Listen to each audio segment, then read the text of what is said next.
Sometimes the hardest problem in your life is the one your brain invented. Pauses. Hmm. Picture this. You're lying awake at like 2 in the morning. Oh, I know that feeling all too well. Right. The house is completely quiet. The thermostat is set perfectly. You are physically safe. Totally safe. And yet your mind is just racing like an engine stuck in the red line.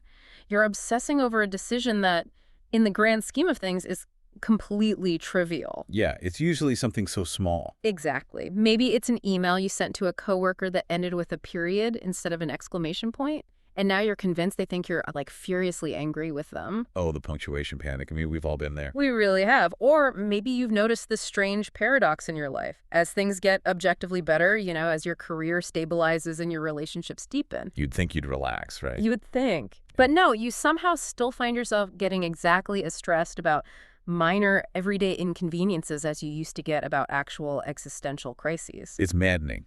It drives us absolutely crazy. It really does. We beat ourselves up over it. We call it personality flaw, or we call it anxiety, or, self-sabotage. Right. But what if I told you that this isn't a flaw at all? What if this is exactly the precise, highly tuned behavior your brain was fundamentally designed to execute? Well, it completely reframes the entire human experience when you look at it that way. Yeah. I mean, we spend so much time fighting our own cognitive machinery because we misunderstand what it was built to do. Yeah, we think it's broken. Exactly. Yeah. But today, we have a massive stack of research spanning cognitive neuroscience, developmental psychology, and behavioral design. And it all points to a singular, almost uncomfortable truth about the human condition. It's wild stuff. We're looking at data that tracks how toddlers react to mysterious boxes, right? Yeah, and how the brain's electrical currents process blurry images on a millisecond by millisecond basis. We're even going to look at how artificial intelligence starts to, spontaneously mimic human cognitive limitations when it tries to navigate a complex maze. And the mission here, for you listening, the reason we are digging through all this data on today's deep dive is to understand why human brains are so deeply wired for dissatisfaction. We want to figure out how we literally manufacture complexity out of thin air. Yeah, how our neural circuits physically process difficult decisions, and ultimately, how you can hijack this evolutionary machinery to your advantage. Because we naturally gravitate toward overcomplicated solutions. Right, and we fall into these psychological traps of perfectionism. We'll show you how cognitive bias and avoidance behavior lead us to prioritize incredibly difficult, convoluted tasks over simple, straightforward progress. And if you've ever suffered from overthinking or analysis paralysis, we're going to look at the exact cognitive load that puts on your brain. We'll look at how it destroys your mental clarity and how you can simplify your decisions to focus on effective action. Okay, let's unpack this. Because the reality is, you are running a highly sophisticated piece of hardware inside your skull. Once you understand the operating system, And the literal metabolic cost it takes to process the world around you. yeah, exactly. You stop blaming yourself for overthinking and you start optimizing your problem-solving strategies. You can't turn the machine off, but you can absolutely change what you feed it. Right. So before we can even look at how the brain gets bogged down in complex problems or why it paralyzes itself with analysis, we have to start at the absolute foundation. The very beginning. We need to understand why the brain is constantly scanning the horizon for problems in the first place. And that foundation, according to the work of behavioral designer Nir Eyal, is a state of perpetual dissatisfaction. Yeah, Eyal points out a harsh but incredibly necessary evolutionary truth. The default human state is not happiness. Wait, it's not. No, it is dissatisfaction. And that goes against almost everything we are taught in modern culture. Oh, for sure. We're sold this idea that contentment is the ultimate goal, right? Right, that it's the natural resting state we are supposed to achieve. And if we aren't happy, something is chemically or psychologically wrong with us. Like we're broken. Exactly. But evolutionary biology tells a completely different, much more pragmatic story. I mean, think about our ancient ancestors. Okay. Picturing them. If they had been perfectly content, if they had found perpetual bliss just sitting around the fire chewing on roots, they wouldn't have survived. Because they would have been eaten by something that wasn't content. Exactly. They wouldn't have innovated. The never-ending drive for more, for better, for safer is what pushed humanity to invent agriculture, to migrate across continents, to build cities. So it's a survival mechanism. Fully. The vestige of that primal drive to escape discomfort is this persistent, hard-to-shake feeling that nothing is ever quite good enough. EEL argues that our baseline dissatisfaction is essentially evolutionary rocket fuel. Rocket fuel, I like that. Yeah, it is the energy source for all human progress. Okay, so we have this biological engine that runs on dissatisfaction. But how does that engine actually process the world? To understand that, we have to look at how we handle different types of information. And this brings us to a fascinating paper by researchers Vaish, Grossman, and Woodward on social emotional development. They explore a psychological concept known as the negativity bias. And it is crucial to understand that this bias isn't just, a modern symptom of doom scrolling on social media or watching too much cable news. Right, it's not just a product of the internet. No, this is fundamental to our architecture. The researchers argue that human beings display a profound propensity to attend to, learn from, and utilize negative information far more heavily than positive information. So bad news literally sticks better. From a purely mechanical learning perspective, yes. Negative reinforcement leads to faster learning that is significantly harder to extinguish than comparable positive reinforcement. Commands greater attention. It demands more cognitive processing power. They point out that adults literally spend more time looking at negative stimuli. We do. We perceive negative events to be more complex, and our brains form much more intricate cognitive representations of them. Like, if you get 10 compliments and one insult at work, which one are you thinking about at 2 a.m.? Oh, the insult. Every time. Exactly, the insult. It's not a character flaw. It's the negativity bias demanding your attention. And this bias operates in tandem with another system to create a very specific tension. The researchers discuss the evolutionary theory of our effects system, which involves the pairing of two distinct drives. Okay, what's the first one? First, we have what is called the positivity offset. The positivity offset. I mean, what exactly is that? It sounds like an accounting term. It really does, yeah. But in psychology, it refers to our weak baseline drive to approach novel stimuli. Okay, give me an example. Imagine you are walking through the woods and you see a strange new type of fruit on a bush. You don't know if it's delicious or poisonous. Yeah. There is no prior emotional or affective information available. So you're just looking at it, totally blank slate. Right. The positivity offset is that slight default inclination to approach the fruit, examine it, and learn about it. It is the biological root of curiosity. Oh, interesting. It's what motivates us to explore our environment, meet new people, and engage in social cohesion. So it's the reason we don't just hide in a cave our entire lives. We have a slight lean toward the unknown. Exactly. But, and this is the massive caveat that researchers point out, it is so much harder to reverse the consequences of a fatal mistake than it is to miss a potential opportunity. Wait, say that again. If you miss out on a delicious fruit, you're a little hungry. If you eat a poisonous fruit, you're dead. Ah, okay. The stakes are wildly different. Precisely. So this weak positivity offset is paired with the incredibly powerful negativity bias. We have a massive, disproportionate reaction to negative input to ensure self-preservation. So if you encounter an equal amount of positive and negative input, your biological response to the negative is going to absolutely dwarf the positive. It completely overshadows it. What's fascinating here is the theoretical framework behind why negative information hits us so much harder beyond just basic survival. Right, because there's more to it than just not getting poisoned. The researchers delve into a couple of prominent theories to explain how this trait actually develops and operates in our daily lives. The first is called range frequency theory. Okay, I want to make sure I grasp this because the name sounds a bit dense. Range frequency theory. How does this explain why the negative stuff sticks to us like glue? The underlying premise of range frequency theory is highly optimistic, paradoxically. It suggests that people actually perceive the vast majority of their daily outcomes as positive. Really? Even with all the complaining we do? Even with all the complaining. We generally expect the world to function well. We hold positive expectations for the future. We generally view other people positively. Think about your daily commute. You expect your car to start. You expect the traffic lights to work. You expect the barista to hand you the coffee you paid for. And most of the time, all of those things do happen. Exactly. Most of the time they happen. The world is generally positive. So, because the background of our lives is overwhelmingly positive, or at least neutral, a negative event is completely jarring. It's the contrast. Yes, exactly. It's like if you were sitting in a completely white room and someone paints a single tiny black dot on the wall, Your eyes are going to be drawn exclusively to that black dot. That's a perfect way to picture it. You aren't going to marvel at the thousands of square feet of perfectly painted white wall. You're going to stare at the anomaly. Right. The disproportionate positivity of our daily lives skews our psychological reference point. Therefore, negative events are highly surprising. They are unexpected. And because they are unexpected, they draw disproportionate attention and cognitive resources. It's not just the negativity of the event itself.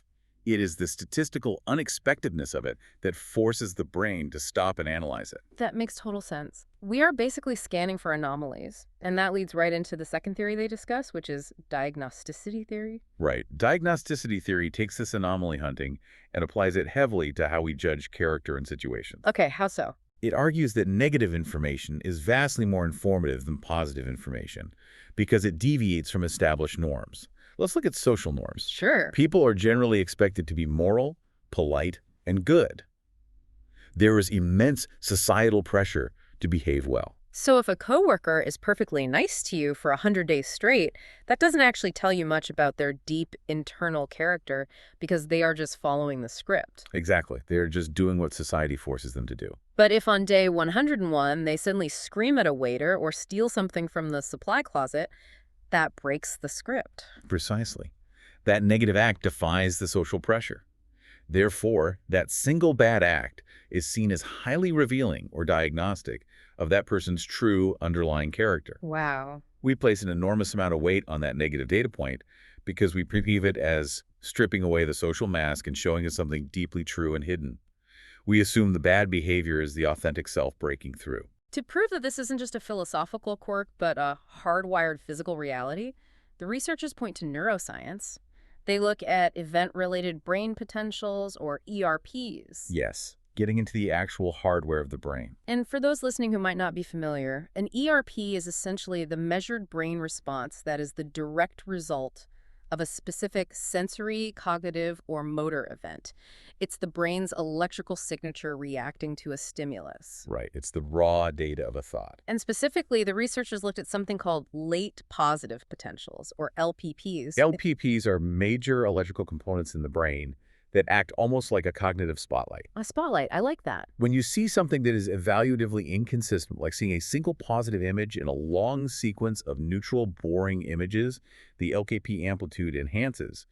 The brain fires harder to say, hey, pay attention to this. But the groundbreaking finding here, driven by researchers Ito, Larson, and their colleagues, involves showing undergraduate students a mix of pictures. And what they found completely validates the negativity bias on a neurological level. Yeah, when the students were shown pictures, the electrical LPPs elicited by the negative pictures were significantly larger in amplitude than those elicited by the positive pictures. The brain's electrical spotlight was physically brighter and more powerful for the negative data. And the crucial detail is the control conditions. This was true even when the positive and negative pictures were mathematically equal in probability, equally extreme in their content, and equally arousing to the nervous system. Right, they balanced everything. Even when subjects weren't explicitly asked to evaluate or judge the pictures, the negative stimuli implicitly commanded greater neural processing. It is hardware.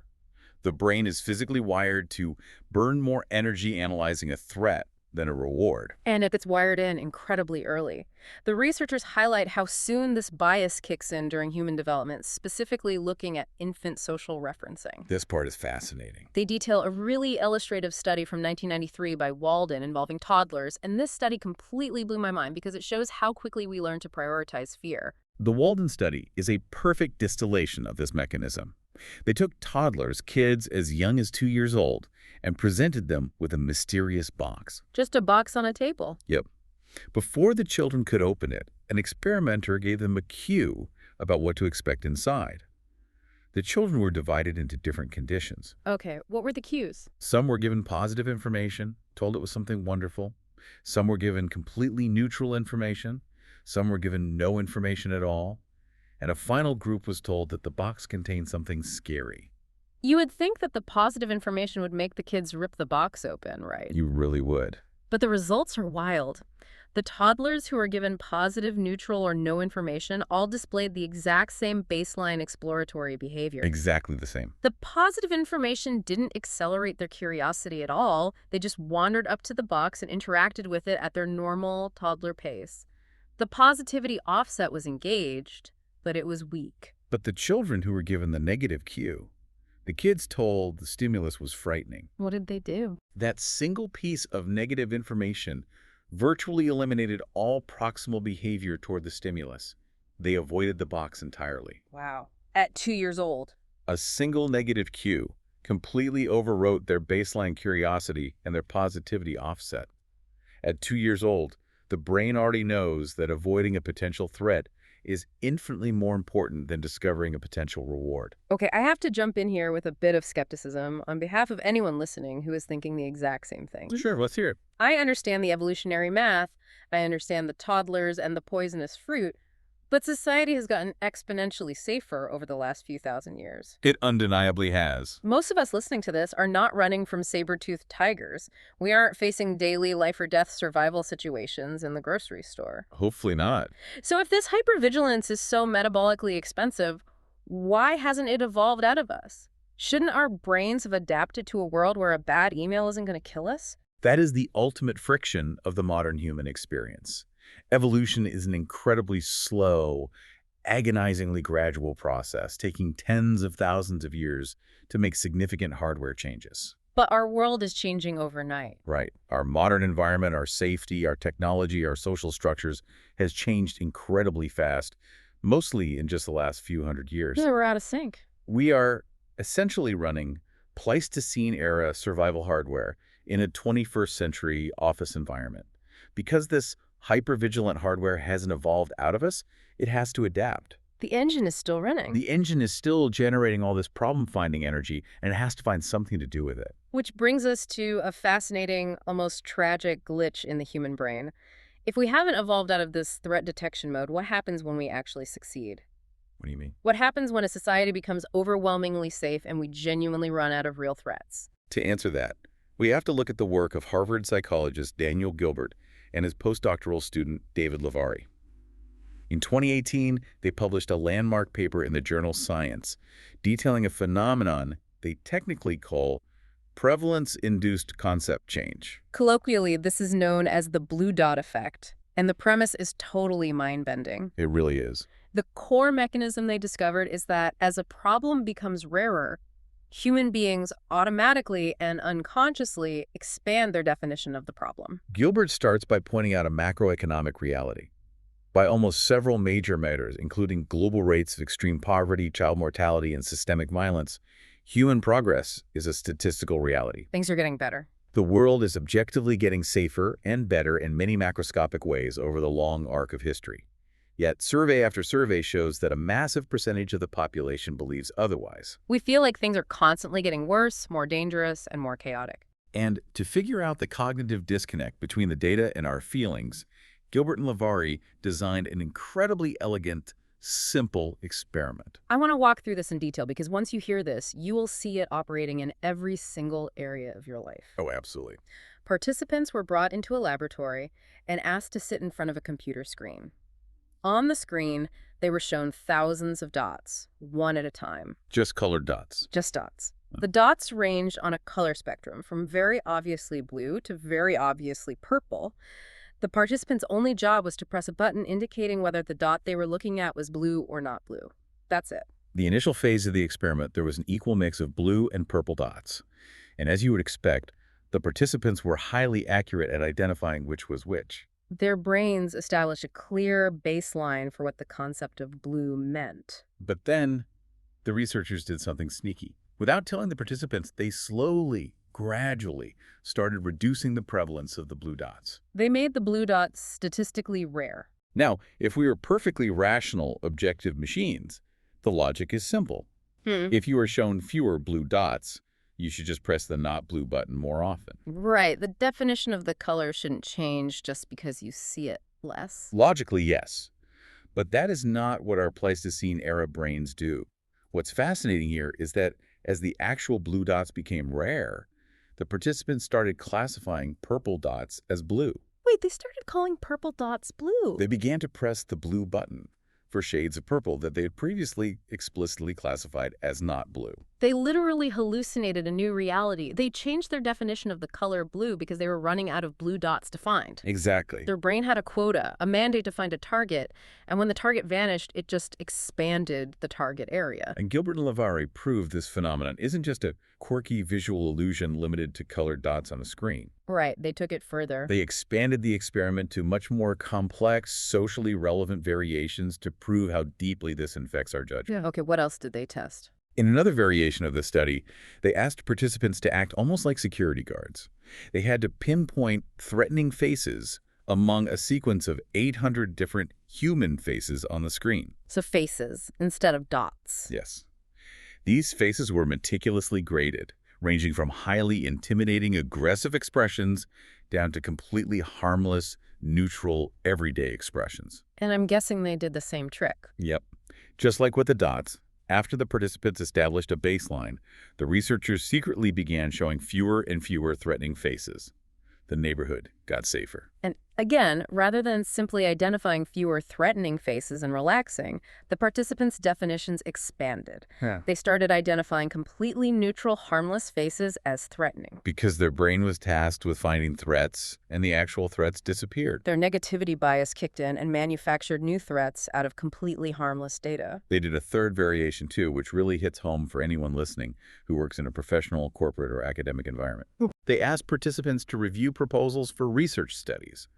These proposals varied from highly ethical, perfectly fine studies to highly unethical, dangerous studies. And over time, the researchers lowered the prevalence of the unethical studies. And sure enough, the participants started identifying innocuous, completely ethical studies as unethical.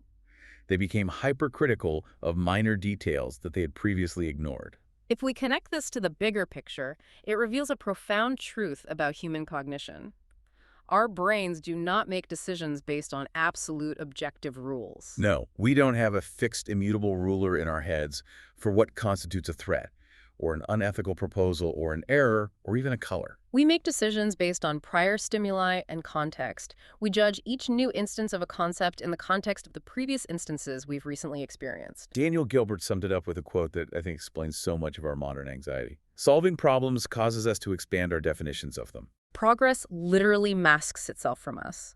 When the world gets better, we become harsher critics of it, which causes us to mistakenly conclude that it hasn't actually gotten better at all. It is incredibly frustrating when you realize it. It's like having a smoke detector in your house that automatically makes itself more sensitive the fewer fires you have. That is a phenomenal analogy. Think about it. If you go 10 years without a fire, the smoke detector slowly cranks up its sensitivity to ensure it doesn't miss anything. Right. Eventually, it gets so sensitive that it goes off when you're just making toast. Right. Or taking a hot shower. The alarm is screaming, the lights are flashing, your heart is pounding out of your chest, but there is no fire. It's just steam from the shower. But your brain and your nervous system react as if the house is burning to the ground. And this speaks directly to the issue of perfectionism and the overcomplication of tasks that we see so often in high achievers. How does it apply there? Well, imagine you are working on a massive project or writing a long document.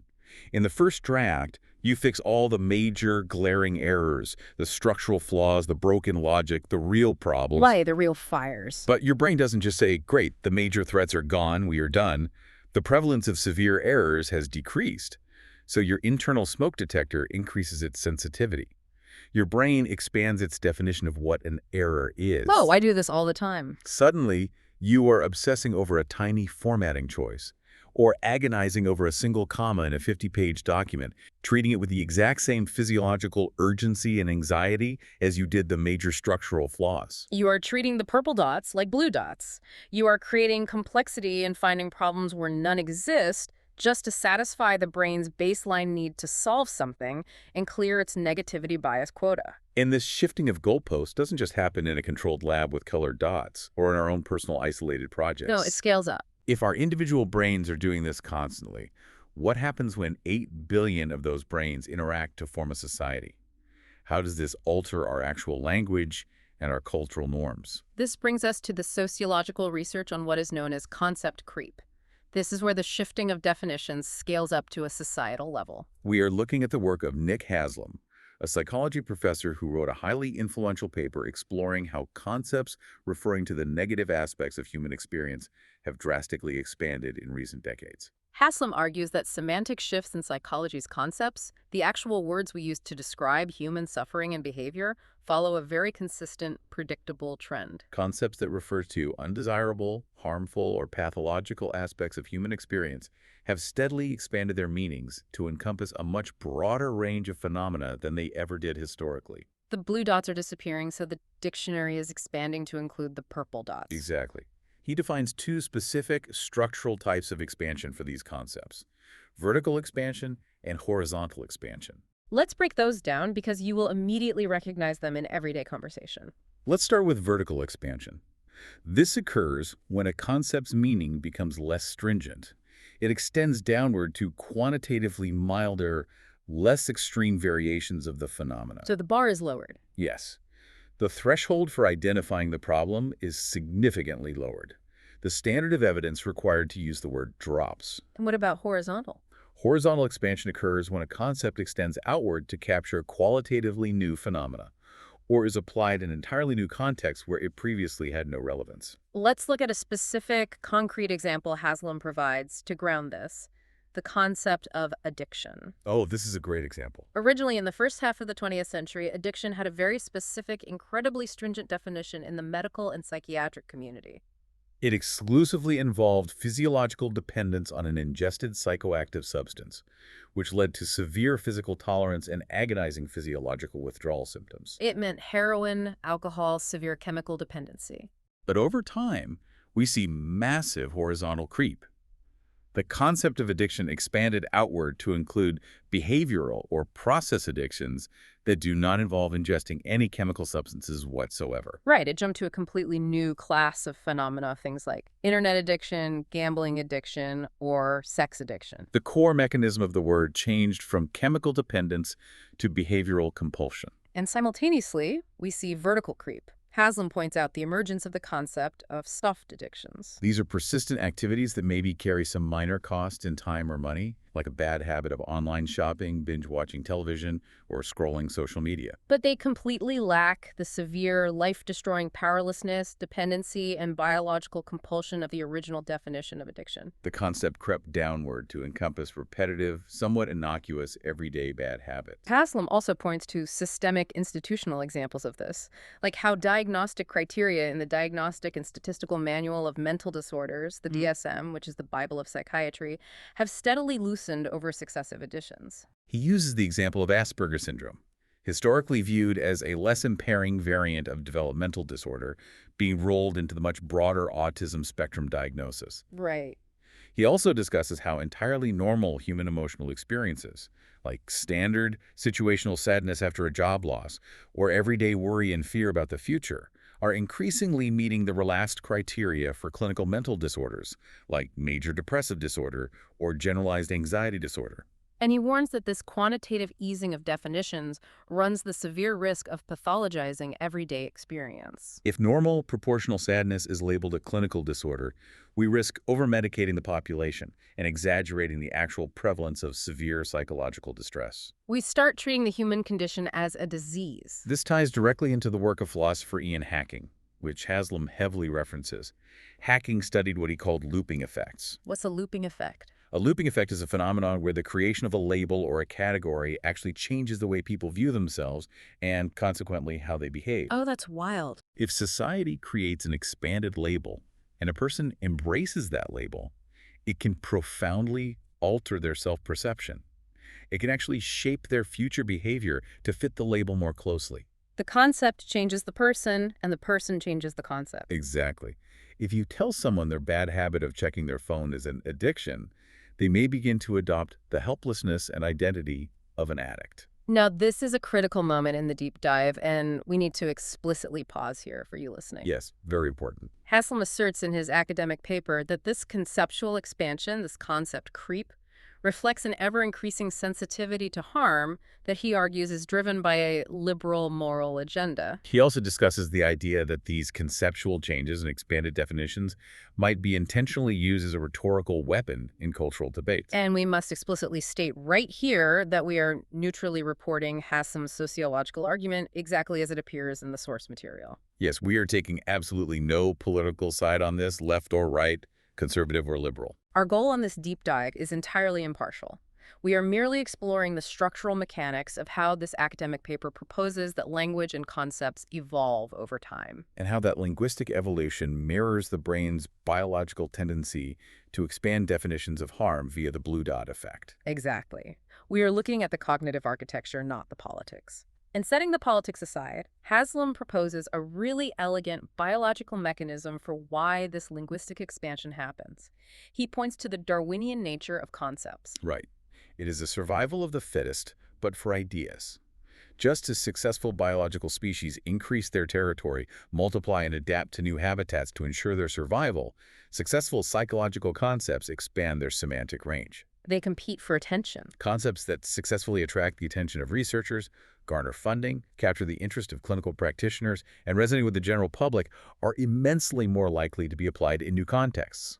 They invade new semantic niches. So if a concept like bullying is highly successful and deeply resonant in childhood development literature, it is a Darwinian inevitability that researchers will eventually expand it horizontally into adult workplace literature to see if it survives there. Exactly, it's evolution. Okay, so what does this all mean for us functionally?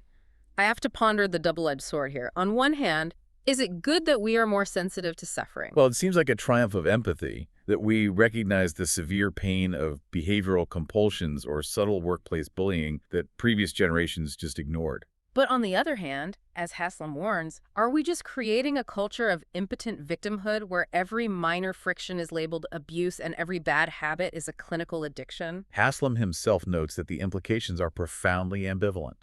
A balanced, objective evaluation falls somewhere squarely in the middle. Okay, where is middle? On one hand, expanding concepts genuinely reflect a moral achievement and an increase in social sensitivity. We become aware of real, insidious problems we previously failed to recognize because our definitions were too rigid. Right. On the other hand, if we expand definitions too far and too fast, we risk cheapening the original concept. We risk diluting the resources meant for severe cases, and we risk pathologizing the normal, everyday friction required to build human resilience. It goes right back to the smoke detector analogy. If we reduce severe violent abuse in society, which is an incredible, undeniable triumph of human progress, our brains don't just stop looking for abuse. We lower the threshold. We start finding it in milder interpersonal frictions. We are constantly recalibrating our radar to ensure it's always picking up something. So we know the brain constantly redefines and expands problems due to the blue dot effect. We know it has a negativity bias that demands it stays vigilant. But what happens under the hood when the brain is actually confronted with a problem it perceives as genuinely difficult? How does the physical electrical hardware handle the load? We've talked about the psychology. Now we need to look at the physiology. And I have to say, here's where it gets really interesting. We are diving into a Columbia University EEG study by researchers Philistides, Ratcliffe, and Sajda on perceptual decision-making. We are going to look at the exact millisecond by millisecond timeline of a thought, specifically trying to answer a profound question. When does the brain actually know a decision is hard? To map this out, the researchers used electroencephalography, or EEG. For context, EEG involves placing a cap of highly sensitive electrodes directly on the subject's scalp to measure the electrical activity of the brain. Unlike an fMRI, which measures blood flow and is relatively slow, EEG is incredibly fast. It allows researchers to see brain activity at the speed of thought, millisecond by millisecond. The setup for the experiment was brilliant in its simplicity. They had subjects sit in a dark room and look at a computer screen. Their task was to discriminate between images of human faces and images of cars. Face or car. That's it. But to manipulate how difficult the decision was, the researchers heavily obscured the images with visual noise. They manipulated a variable they called phase coherence. You can think of phase coherence simply as the clarity or resolution of an image. At 45% phase coherence, the image is quite clear. You can easily tell if it's a face or a car. The subjects performed perfectly. It was an incredibly easy, low-stress decision. But the researchers progressively lowered the face coherence down to 30% and then down to 20%. And what does 20% look like? At 20%, the image is just a blurry, messy, chaotic cloud of static with the faintest hint of shapes. At that level, the task is incredibly hard, and subjects perform near chance, basically just guessing and feeling immense cognitive strain. So the researchers are measuring the brain's electrical activity as it tries to solve an easy problem, the clear image versus a hard problem, the static cloud. And the timeline they discovered is breathtaking. There are three crucial electrical components that fire during a thought. Let's break down the timeline. Starting from the exact millisecond the image flashes on the screen. Okay, let's do it. What's step one? The first major electrical component occurs exactly 170 milliseconds after the image appears on the screen. This is known in neuroscience as the early component, or the N170. And what does the N170 do? This component is purely sensory. It is the visual cortex at the back of the brain processing the raw visual data hitting the retina. And crucially, the timing and strength of this N170 component do not change based on how difficult the task is. Whether the image is perfectly clear or a blurry mess of static, the visual processing happens at exactly 170 milliseconds. It's just the camera lens opening. The brain is simply saying, I see light and shapes. It hasn't judged the data yet. But then just 50 milliseconds later, a fraction of a blink of an eye, something incredible happens. At 220 milliseconds after the stimulus, the researchers identified the difficulty component, which they call the D220. This is the exact moment the brain realizes, uh-oh, this is hard. And how do they know this specific spike is related to difficulty and not just another visual process? Because the electrical strength, the amplitude of this D220 component is inversely proportional to the image clarity. Oh, wow. So when the image is clear, there's no spike. Exactly. When the image is at 45% clarity and easy, obvious face or car, the D220 component is almost non-existent. It Right. barely registers on the EEG. The brain doesn't need to flag it. But when the image is bad, When the image is at 20% clarity, a really hard, ambiguous task, the D220 component spikes massively. It fires powerfully across central frontal and occipital-parietal sites on the scalp. this is the brain sounding the alarm. It is the neurological equivalent of pulling the fire alarm to marshal heavy cognitive resources. So to put this in real-world terms, imagine you get a cryptic two-word email from your boss on a Friday afternoon that just says, call me. I just got a knot in my stomach thinking about that. Right. That 170 millisecond mark, the N170, is just your eyes reading the black text on the white screen. But at 220 milliseconds, that massive D220 spike is your brain realizing, oh no, this isn't a normal email, this is ambiguous. I have to decode the tone here. Am I getting fired? Is it a promotion? The alarm bells go off? And the brain pulls that alarm because it needs to marshal resources for the third phase, the leak component. The late component occurs roughly 300 milliseconds or more after the stimulus. This is the actual decision-making accumulation phase. This is where the brain is gathering all the messy evidence and trying to finally say, it's a face, or it's a car, or in your example, I'm getting fired, or it's just a routine question. But here is the massive finding that explains analysis paralysis. The late component shifts forward in time. When the task is hard, it gets significantly delayed. Right. For an easy decision, the decision-making process peaks swiftly, right around 300 milliseconds. The data comes in, the choice is clear, the brain moves on. But what if it's hard? As the image gets blurrier, as the problem gets more ambiguous, and that D220 alarm fires harder, the late component gets pushed further and further back. It delays by 50, 60, sometimes 100 milliseconds or more. So it literally takes longer. Furthermore, the duration of the component spreads out. It becomes elongated. The brain is literally, physically prolonging the processing time, forcing you to hesitate while it frantically tries to gather more data. To explain how this accumulation of data works during that delay, the researchers use a brilliant mathematical concept called the diffusion model of decision-making. It's a great way to visualize it. Let's visualize this. Imagine you are standing perfectly still in the middle of a large, completely empty room. On the far left wall is a door labeled face. On the far right wall is a door labeled car. Okay, I'm picturing it. You are blindfolded, and someone is giving you tiny physical pushes based on the visual evidence your eyes are taking in. In the diffusion model, information accumulates over time toward a boundary. The starting point is the middle of the room. The boundaries are the two doors. And the pushes? The rate at which you are pushed toward a door is called the drift rate. If the image is perfectly clear high phase coherence, the drift rate is fast, strong, and direct. You get shoved hard straight through the face door. The decision is made instantly. But if the image is a blurry mess of static, the drift rate is slow, weak, and incredibly noisy.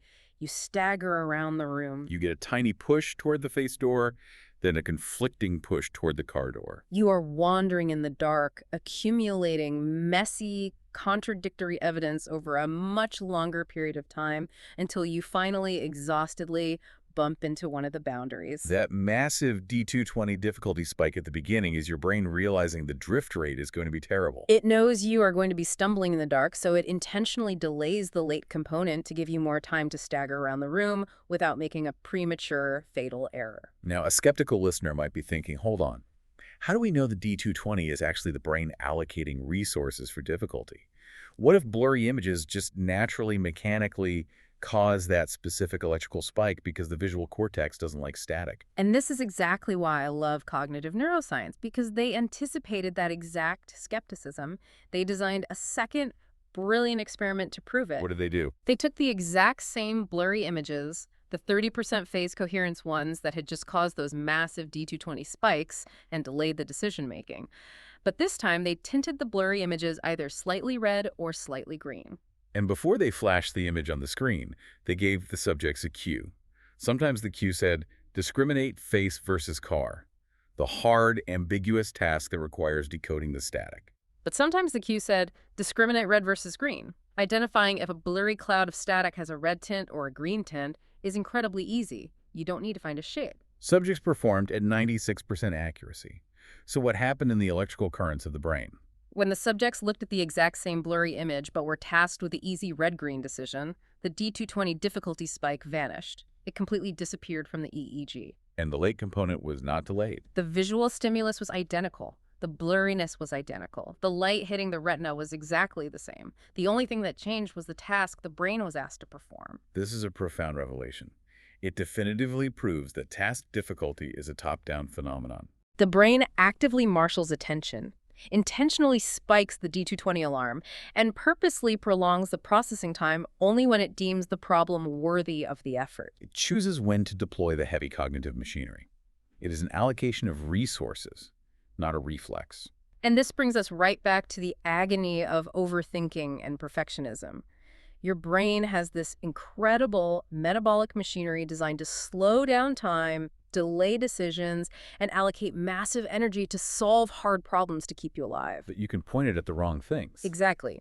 If you point that heavy machinery at a trivial decision like what font to use in a presentation, or overanalyzing a passing comment a coworker made, your brain will oblige. It will treat that minor issue like a 20% phase coherence face car discrimination. It will fire the D220, it will delay the late component, and it will force you to stagger around the blindfolded diffusion model room. Gathering noisy, useless evidence about a problem that doesn't actually matter. You are intentionally triggering cognitive load. You are choosing to make the task difficult by demanding certainty where none exists, and your neural architecture responds by making it feel burdensome and paralyzing. So we know the brain has amazing machinery to allocate extra time and energy to hard problems. But what happens when the problem isn't just a blurry image? What do you mean? What happens when the brain is confronted with a problem that is so complex, so layered with variables, that it is fundamentally mathematically impossible to compute perfectly? To explore this threshold of complexity, we are looking at a brilliant study from the MIT McGovern Institute for Brain Research, led by researcher Mehrdad Jazayeri. Jazayeri starts with an observation. Humans are remarkably, almost inexplicably good at working out solutions to complex, messy problems that don't have clear, optimal answers. Right. Think about planning a trip to a cafe across town. You break it into intuitive steps. Leave the office, take the elevator, walk down the street, buy coffee. Simple enough. If you walk out of your office and see the elevator is broken, you don't freeze in paralyzing terror and cancel the coffee. You just seamlessly revise that one specific step you take the stairs without completely recalculating the entire rest of the journey. You intuitively manage the complexity. But to actually measure how the physical brain computes and manages this complexity under pressure, the MIT researchers needed a highly controlled task. It had to be a task that was just complex enough to be mathematically impossible for human working memory to solve perfectly, but simple enough to measure the outcomes and strategies. If they designed an experiment where participants had to track a virtual ball through a hidden maze. Picture a maze on a screen with multiple branching paths and junctions. A ball enters the maze, but the maze is completely hidden from view. The participant cannot see where the ball is going. The only clues the participant gets are auditory tones. At two specific hidden junctions in the maze, a tone plays when the ball passes through. The participant has to listen to the precise timing of those two tones, calculate the speed of the ball, and guess which of the four possible exit trajectories the ball will ultimately take. Now, tracking four parallel, simultaneous simulations in your mind, calculating the exact timing and physics for all four potential paths at once to see which one matches the tones is mathematically impossible for human working memory constraints. It's just too much data. As Jazayuri notes, it's analogous to trying to actively listen to and participate in four different conversations at the exact same time. The human hardware just can't process the bandwidth. So if the math is impossible for us, how do we solve the maze? We cheat. We cheat. The brain uses highly evolved problem-solving shortcuts, known in psychology as heuristics. The MIT researchers found that humans flexibly adopt two specific, very clever strategies to survive this overwhelming complexity. Hierarchical reasoning and counterfactual reasoning. Let's break those down because we use them every day. Okay, what is hierarchical reasoning? Hierarchical reasoning is a process of breaking a complex problem into manageable layers or subsections, starting general and proceeding to specifics, while actively ignoring irrelevant data. Like in the maze. In the maze experiment, instead of trying to track all four paths, the participant just listens to the first tone and guesses the first turn. Based on that timing, I think it went left. So they just commit to a guess. By making that assumption, they completely, intentionally ignore the entire right side of the maze. They cut the cognitive load in half. They only track the ball down the left path. I can hear a skeptic right now thinking, wait, if I intentionally ignore half the available data and just guess the first step, I'm not being a genius problem solver, I'm just being lazy. How is that a good strategy? But it's about survival. It's a mental shortcut to prevent the engine from stalling. But what happens if the next auditory tone plays at a time that proves the ball couldn't possibly be on the left path? Your initial guess was wrong. That's where counterfactual reasoning comes in. Counterfactual reasoning involves imagining what would have happened if you had made a different choice.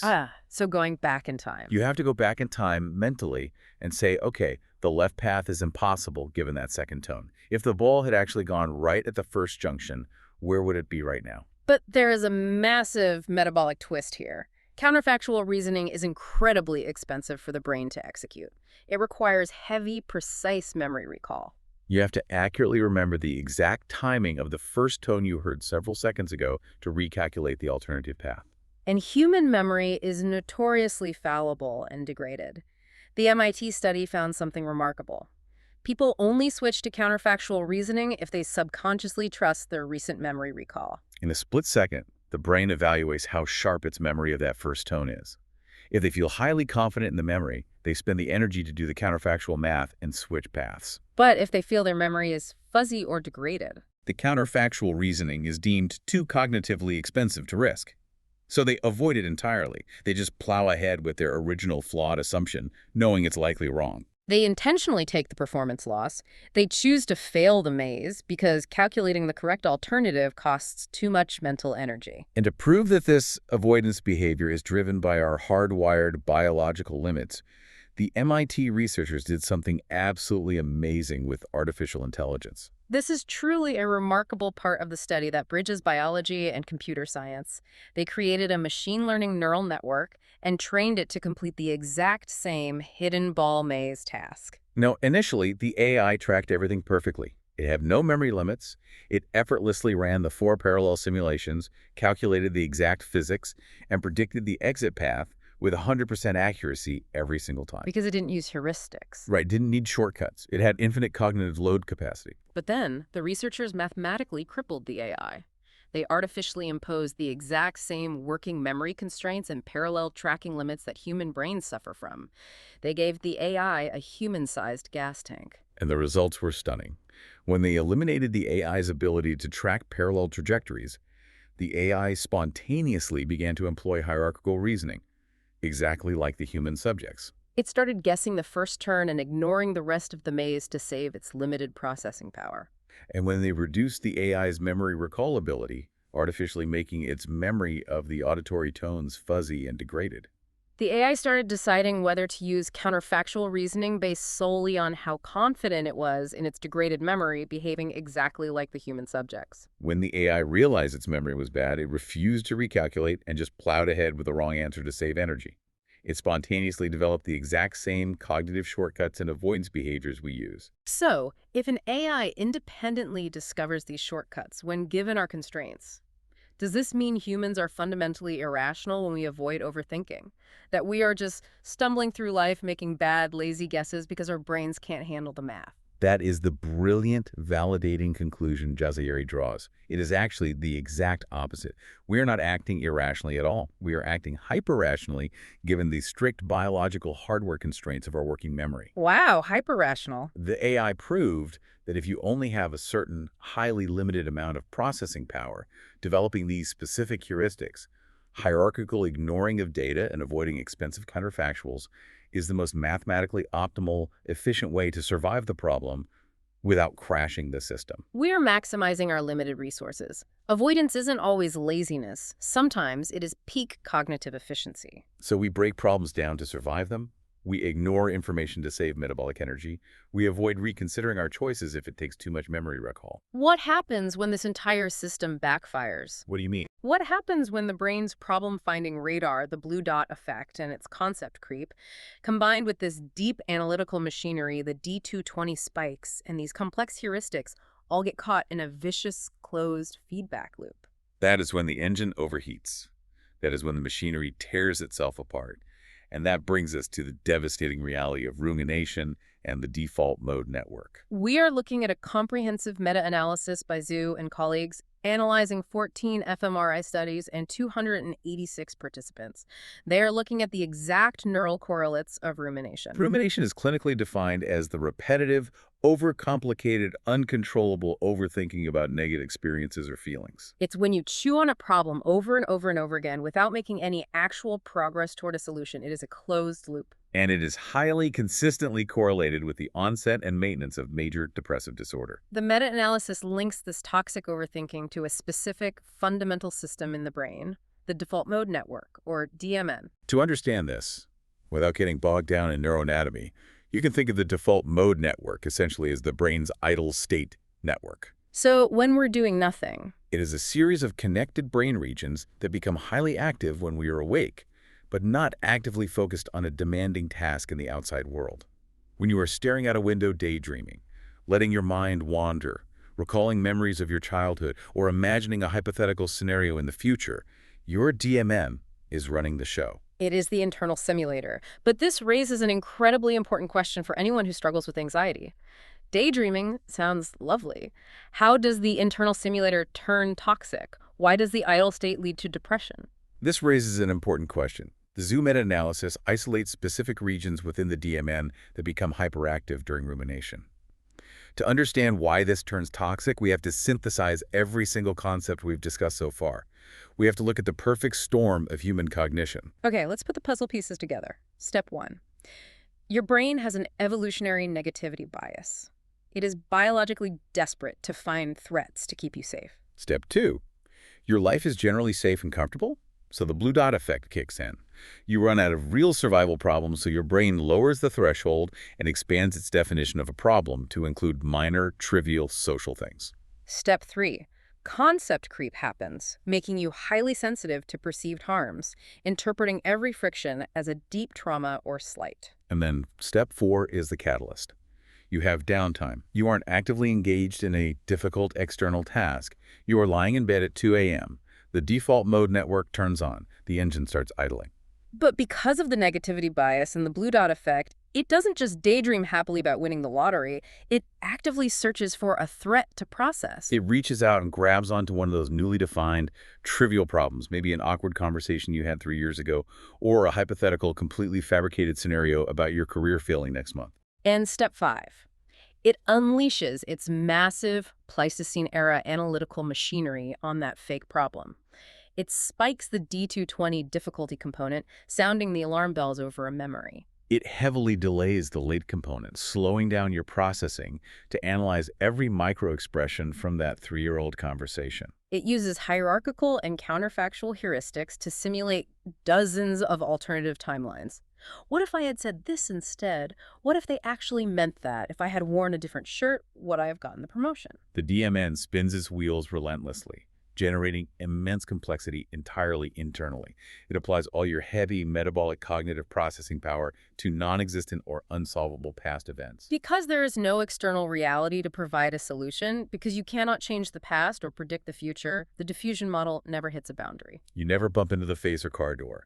You just stagger around in the dark room exhausted, being pushed back and forth by imaginary evidence forever. That is rumination. The hardware is literally chewing on itself because it has nothing else to do.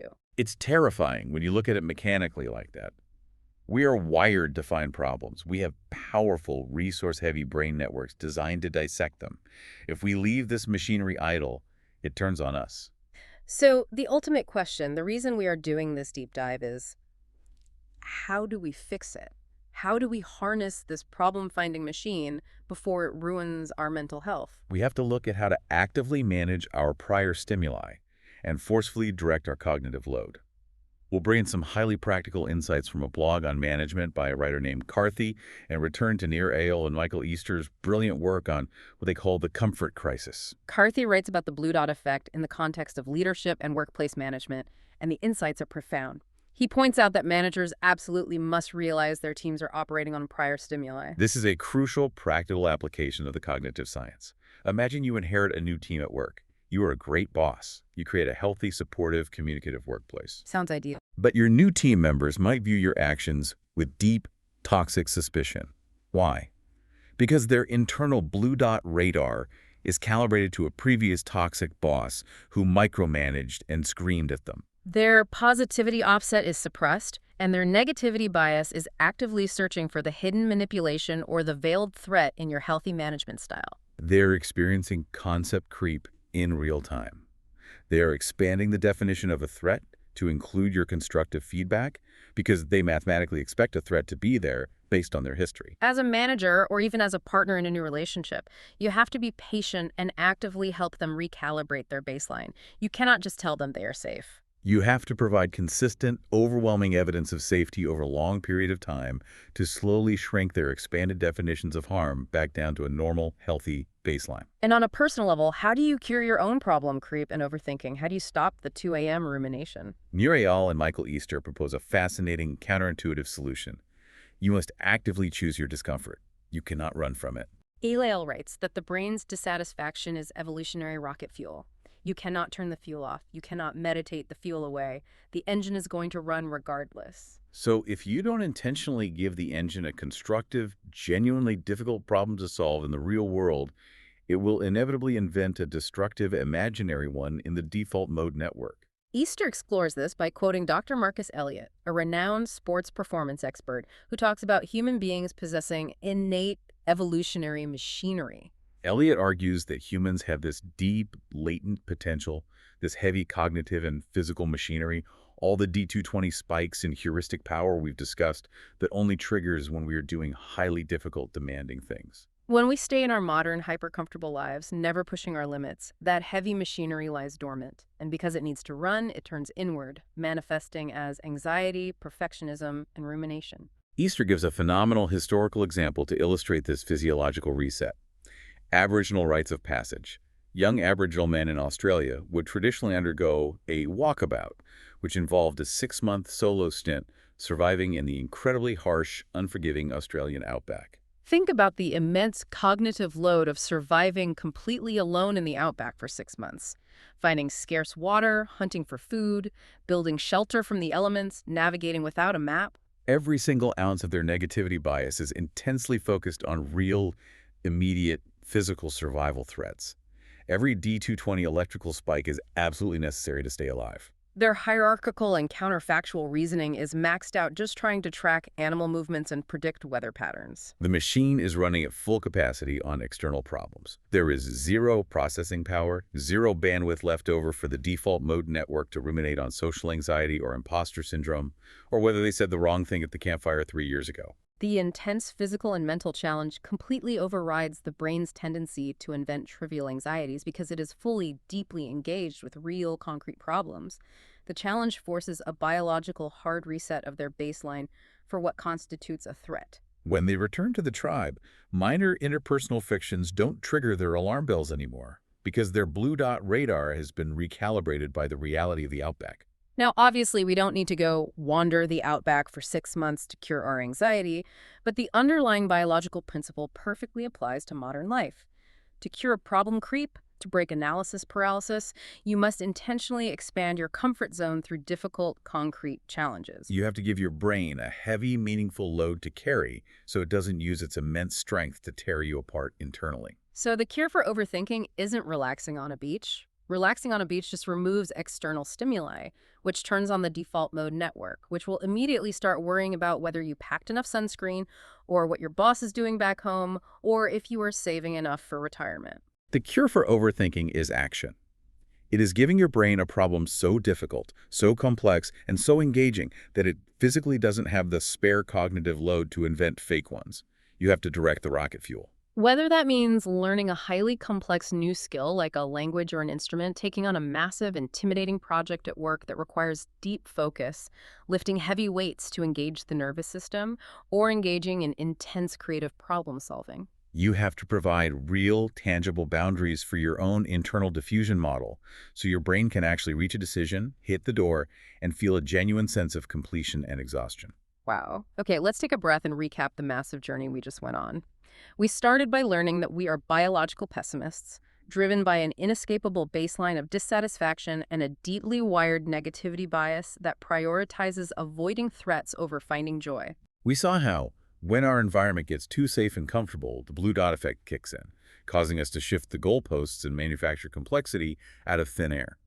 We explored how this individual glitch scales up culturally into concept creep, where society constantly expands its definitions of harm. We then looked under the hood at the physical electrical hardware, seeing how the brain actively chooses when to allocate massive resources, intentionally delaying our brain waves, the D220 and late component, to process difficulty. And we saw how the brain survives overwhelming complexity using hierarchical and counterfactual heuristics, maximizing the strict, hyper-rational limits of our working memory. And finally, we saw the dark side. How all of this incredible machinery, when left idle and unchallenged in the default mode network, inevitably turns into toxic rumination, perfectionism, and anxiety. And we learned that the only physiological way out is to intentionally choose difficult, engaging action to recalibrate our threat radar and occupy our evolutionary hardware. It's a complete paradigm shift in how we view stress, difficulty, and perfectionism. The friction of life isn't the obstacle preventing you from being happy. The friction is the necessary mechanism that keeps the internal machine running smoothly. Exactly. The friction is the point. So I want to leave you with a final thought to mull over today as you go about your life. If your brain is an incredibly powerful, metabolically expensive, problem-solving engine that will literally hallucinate problems if left in neutral, what is the most meaningful, constructive, difficult problem you can intentionally throw at it today just to keep it from turning on you? Thanks so much for taking this deep dive with us. We'll see you next time.